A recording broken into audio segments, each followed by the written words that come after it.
আমাদের মাননীয় মুখ্যমন্ত্রী শুভেন্দু অধিকারী যিনি বলেছিলেন যে সকালে ধরবে বিকেলে উম, হাওয়া করে দেবে। আপনি কি ভাবছেন এইভাবে ধর্ষক কমবে? আপনার আন্দোলনে, আপনার ফেসবুক স্টোরিতে ধর্ষক কমে যাবে? কমবে না। ধর্ষক কমাতে হলে আইন করা হওয়া চাই। জায়গায় এনকাউন্টার হয়ে যাবে সাথে সাথে, এবং সেটা লাইভ টেলিকাস্ট হবে, দেখবে।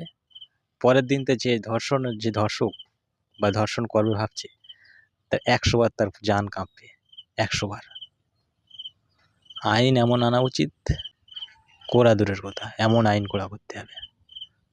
মক্কা মদিনা শরীফে দেখো না, চোখ তুলে তাকায় না, একটা মেয়ের দিকে একটা ছেলে চোখ তুলে তাকায় না ভয়ে।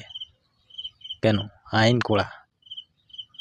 তো এখানে আইন কড়া করতে হবে, তাহলে দেখবে ধর্ষণ, চুরি, ডাকাতি কিছু থাকবে না। আর যদি বলে না এভাবে ফেসবুকে হবে, ফেসবুকে কিছুই হবে না।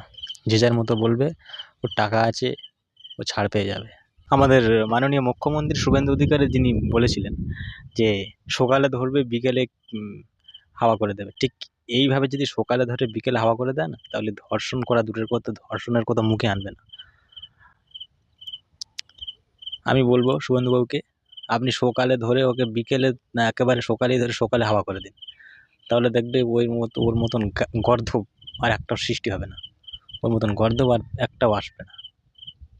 12 বছরের মেয়ে, কী দোষ ছিল তার? ধন্যবাদ।